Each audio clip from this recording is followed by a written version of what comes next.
name is Izo Samuel, and I believe that beyond telling stories, you must understand what it means to tell intelligent stories that converts.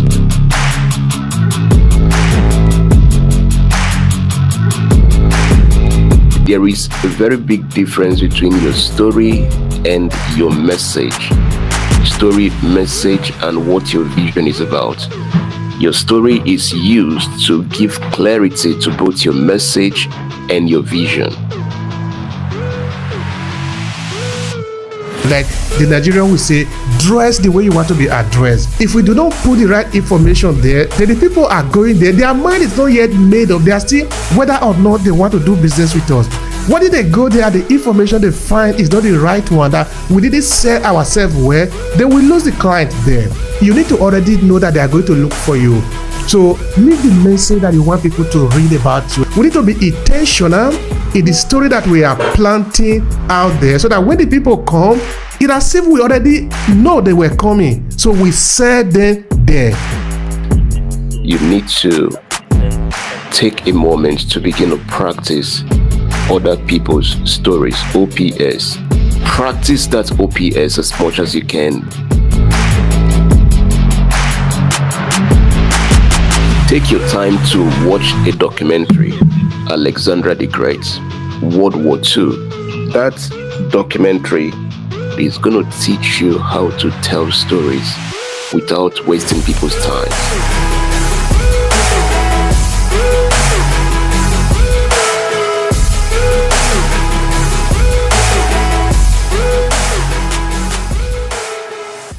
When you say that people need to have up to 6 hours to spend with you, I think that is speaking to all of us now, that we need to intercept that communication on the way.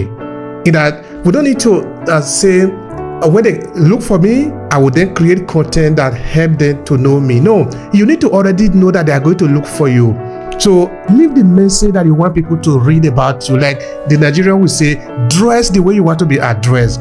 Because if we are doing that now, you hear of somebody talking about any, you go to Google, you find him talking, you go to Facebook, you find him talking, and they have already intercepted the communication, knowing what is going to happen. So he planted himself there. So when you get there, you find the information about him, you are convinced. But what does this also mean? That if we do not put the right information there, then the people are going there. Their mind is not yet made up. They are still whether or not they want to do business with us. What did they go there? The information they find is not the right one, that we didn't sell ourselves well, then we lose the client there. That is why I think what you said there is vitally important to the success of a business. In that we need to be intentional in the story that we are planting out there, so that when the people come, it's as if we already know they were coming. So we set them there. All right. So a final thought here is, I think we've said a lot already about today's conversation, and as it relates to different businesses and different strides.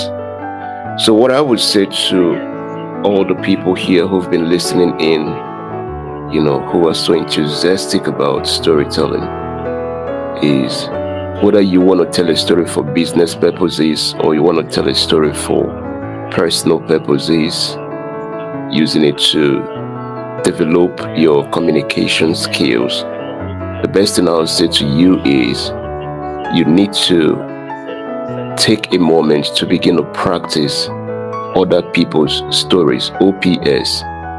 Now, OPS has really helped me with some of my clients.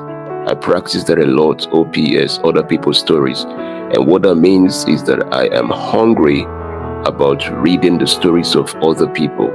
For example, if I have major concerns in leadership, B2B, community development, building sectors, building anything I want to do or any business I want to get into, the first thing I do is to ask myself, what stories can I read? I realize that when you practice the use of the strategic acronym of OPS, other people's stories, you develop your momentum, you develop your intelligence, you develop your route, in telling stories that do not only resonate, but stories that cannot be forgotten.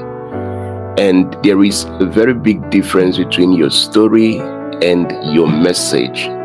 Story, message, and what your vision is about. Your story is used to give clarity to both your message and your vision. I would like to say that again. Your story is used to give clarity to both your message and your vision. So practice that OPS as much as you can. Go out there, buy some books, get to Mr. Obehi, buy some of his materials, go to Mr. Eni, Hannah, go to, Tanya, go to all the people you see on the stage and get to buy the book, any material from them, and begin to practice how to tell those stories. You see, the African normal pattern of telling stories where you tell in 1946 this happened, yesterday this happened. Those pattern of storytelling makes meaning, but there are still significant ways that you can start your story, tell your story, sustain the audience, and still build a connection with your audience, both emotionally, logically, and intellectually. Because many times our stories are very emotional, but they lack logic, they lack that prudence, they lack that critical thought and dimension in terms of what qualifies a story to make a certain impact.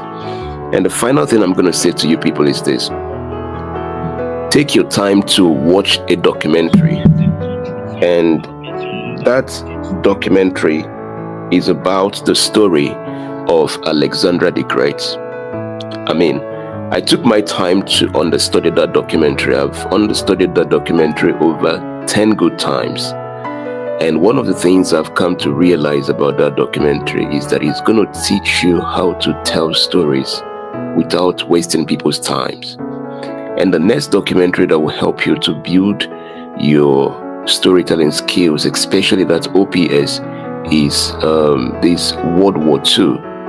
Look out for that documentary. I don't know how much you pay, but for myself, you can get that on Netflix. You can get that going to any of the studios. You can request for that on different online platforms and just pay some little amount of dollars, and you have those materials.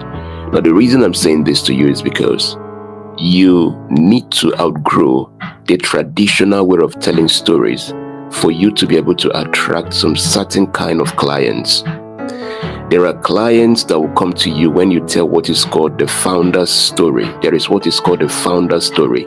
There is what is called your own story. There is what is called the business story. There are diverse levels to storytelling. And the more you go into all of those things, the more you are able to know who is best for you. And the interesting thing is how much to charge your clients. Because you might just charge $300 for somebody that would have paid you $1,400 or $1,700, and you might have charged $1,700 for someone that would have paid you $4,000. So when you understudy those dimensions and realities in storytelling, practicing OPS, exploring the other angles to storytelling, you will be better off fortified as a brand expert to tell stories that do not only resonate with your audience, but has the capacity to transform, captivate, and convince the people listening to you to do business with you. My name is Izo Samuel, and I believe that beyond telling stories, you must understand what it means to tell intelligent stories that converts. Over to you, Mr. Obehi. Thank you so much, Izu. Thank you. I appreciate that. I really appreciate the lecture that you gave here. Of course, we no longer regret that you came a little bit late because the value you gave it anyway. So thank you so much for that. I appreciate that. All right, Hannah would have been the last speaker here, but it appeared that she is gone. That could be a technical issue for whatever reason. It's okay. We've got the best value here. She have given the best value before she left. So thank every one of you for your presence here. We appreciate you. I am not taking it for granted at all.